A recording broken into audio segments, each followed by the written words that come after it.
Many years ago, in the valley of Elah, a battle was brewing between two great armies, the Philistines and the Israelites. But this was no ordinary battle, for among the Philistines stood a giant named Goliath, a man so fearsome and tall that his very presence sent shivers down spines. Goliath called out to the Israelites, mocking them and their God. For 40 days he issued his challenge. "Choose a man to come down and fight me. If he kills me, we will become your servants. But if I kill him, you will serve us." Yet no one dared to step forward. David, a young shepherd from Bethlehem, was sent by his father to bring food to his brothers in the army. When he arrived, he heard Goliath's challenge.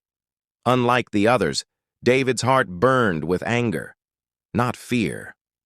"Who is this Philistine that defies the armies of the living God?" he asked. When David told King Saul he wanted to fight the giant, the king laughed in disbelief.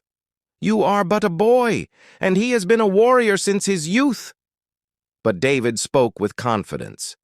"The Lord who delivered me from the paw of the lion and the bear will deliver me from the hand of this Philistine." Saul offered David his own armor, a heavy bronze helmet and a coat of mail, but when David tried them on, he could barely move. "I cannot go in these," he said, and instead took only his staff, sling, and 5 smooth stones from the brook. David stepped into the valley as the Israelite and Philistine armies watched in disbelief. Goliath laughed, his voice thundering, "Am I a dog that you come at me with sticks? Come here, and I'll give your flesh to the birds." But David stood firm, saying, "You come against me with sword and spear, but I come against you in the name of the Lord Almighty." David takes a stone, places it in his sling, and with precise aim, hurls it at Goliath. The stone sinks into the giant's forehead, and he falls. David reached into his pouch, took out a stone, and slung it with all his might. The stone struck Goliath square in the forehead, and the giant stumbled, then fell to the ground with a thunderous crash. The Philistines froze in shock as the boy ran forward and took Goliath's sword to finish him. The Israelites cheer as the Philistines retreat in fear. David becomes a hero in the eyes of his people. When the Philistines saw their champion defeated, they turned and ran. The Israelites cheered and pursued them, winning a great victory. And so David, the shepherd boy, became a hero, a reminder that faith and courage can overcome even the greatest of giants. David, still clutching Goliath's sword, is escorted back to the Israelite camp. Soldiers surround him, cheering and praising his bravery. Among the crowd, David's brothers watch in awe, their earlier doubts replaced with pride. As David returned to the camp, the soldiers who had once trembled in fear now hailed him as a hero. They lifted him on their shoulders, chanting his name. His brothers, who had doubted him, could only look on in amazement. King Saul summons David to his tent. The king is both impressed and uneasy, sensing something extraordinary about this young boy.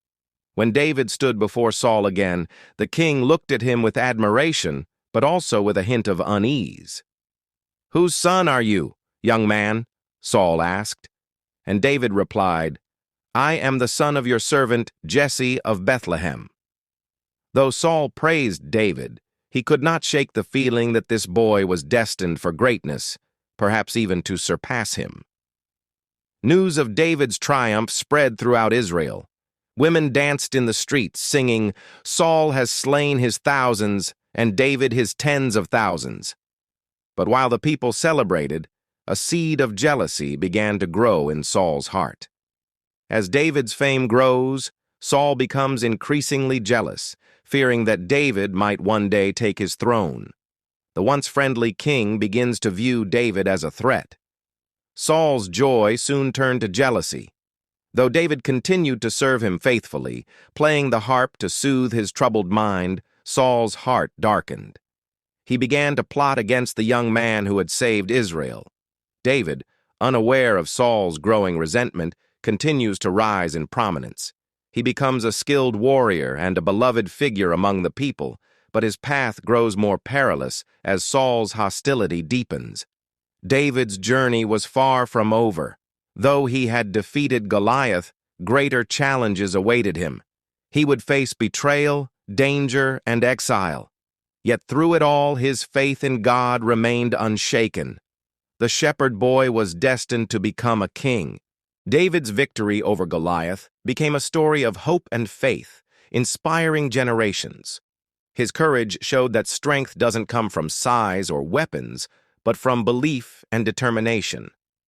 The story of David and Goliath reminds us that no matter how small we may feel, we can face the giants in our lives with faith and courage. David's legacy lives on, not just as a great king, but as a symbol of what it means to trust in a power greater than ourselves. Please remember to subscribe to my channel, like, comment, and share the video. Thank you so much.